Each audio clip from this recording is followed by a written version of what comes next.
Hey, what's going on, guys? It's Jaybird today, and we're gonna coming back with another how to rank up video. Today, we're gonna be focusing on the diamond ranks and what you need to do to get into those champion ranks. So, there's 5 things we're gonna be talking about. The first we're talking about is ground dribbling. Second, we'll talk about is ground to aerial plays. Third is rebounds. Fourth is boost pads. Some pass you can take, basics around that. And then the fifth thing we'll talk about is bumps and demos. So, while being one of the most efficient ways of moving the ball across the field, dribbling can also be one of the most risky plays. So the reason I say this is because there's 2 different types of dribbling that I'm going to mention right here. There's dribbling with the ball on the ground, and there's dribbling with the ball on top of your car. So in threes, it's better to keep the ball on the ground, not on top of your car. Okay?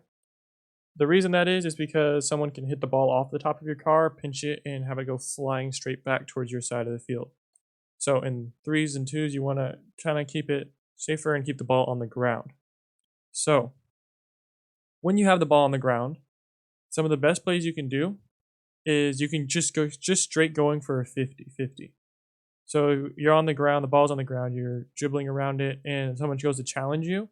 Instead of trying to hook it and shoot it, or try to hook it around them, so one of the best things you can do is just 50 the ball immediately. And then obviously, since you have the ball under control, you'll probably win that 50-50. And taking the ball under control is diamond, and there's so much that is good about that. Because diamond is all about keeping possession of the ball, and dribbling does that. And that's why keeping the ball on the ground is such a huge part of this. So let's go ahead and get on to our next topic, ground to air. All right, this is a topic you've all been waiting for, a chance to show off your flashing mechanics, show off your mechanical skill. So the basics of going from the ground to air is typically, as in the name of this kind of shot, is the ball has to be on the ground for you to go into the air. And to do that, you have to get some height on the ball. So you can do this if the ball is rolling or bouncing towards you. And the premise of it is that you drive into the ball, you hit the bottom of it, it goes up, and it's better to get more vertical height than horizontal height. Because the higher you hit the ball, the easier it'll be for you to get to it before the opponent does. Because if you hit it farther across the field, then the opponent will most likely beat you to the ball and you won't be able to go for your play. So go for height. And you can practice this by hopping into free play, and you just keep on chipping the ball over and over. Right as it bounces, you just drive into it and chip into the wall. Your goal should be to get height more than vertical speed. And this drill will seem a lot easier than it actually is, because it actually is really hard. It doesn't look as hard as it sounds. I can't talk, but basically, it's a harder drill than it seems. And it will take a lot of practice. I recommend 10 minutes or so every day just to try to get it used to it, and so that you can actually convert this into in-game. Because if you only practice in custom training, then you're not going to be able to perform when it comes to the pressure situations in game. Free play is the go-to right here. So let's hop into our next topic, and that is rebounds. Alrighty, diamond is the rank where you're going to want to start scoring these rebounds with a little bit of consistency. And the best way to do that is to practice in custom training. So I have a training pack code in the description. Go ahead and hop into it. It's one I use. And so basically, I like to run each shot 3 times, then move on to the next one, because the goal of this drill is to practice the reads.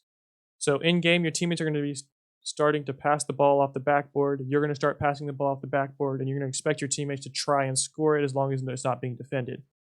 And in game, the best thing to do is, if you're the second man and someone passes it for you, is just go for it. Don't be scared, just go for it. And my biggest advice to you is going to be trying to hit the ball as quickly as possible with a little bit of space between you and the net. That's the best advice I can give you. And so with that tip, let's move on to the next thing. All right, I just want to take a second to throw in a shameless plug. This is a new channel. If you can drop a like, maybe comment. If you really like the content, subscribe if you want to see more tips and tricks like this. It'd be really helpful. But anyways, let's get on to our third topic. In this section, we're going to be talking about boost pads and different paths you can use to go from offense to defense, defense to defense, and vice versa. So the biggest thing is there's this huge curve, this huge oval parabola shape around the map. And you can use this going to offense, going to defense. It goes both ways. It's one of the best ways. You can get 60 plus boost just using this, going back from offense to defense, going from defense to offense. That's one of the biggest paths that you can use, is the big oval shape. The next path is going to be if you're on offense and you're waiting for a pass, but you're not sure it's coming. So say you're second man, you're waiting behind your teammate, and there's this force triangle square and diamond square in the middle, and you can just go and pick them up, the first two, and if your teammate passes it, go for it. If not, you can turn and grab the other two boost pads, and just with that little combination right there, you can gain 48 boost. It's really easy. If they pass to you, you got 24 boost to go up for a pass if they gave it to you. One of the most basic boost pass that you can do. So the next one is if you're on defense and say you made a play in the corner or something, and there's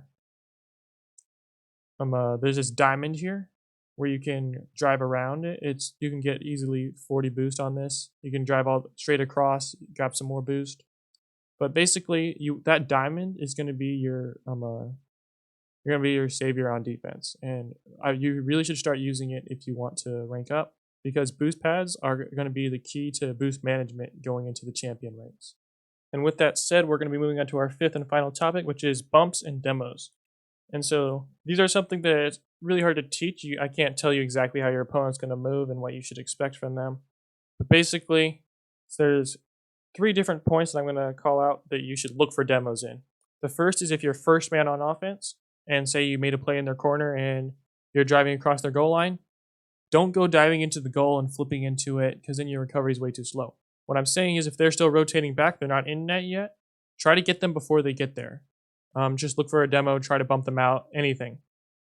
So that's going to be the first main thing, and then after that, you can go for their corner boost, and basically that'll help you win some games. It's not as easy as it sounds. It won't happen every game. Sometimes they were just too quick on their rotations and you can't beat them before they get into net, and that's okay.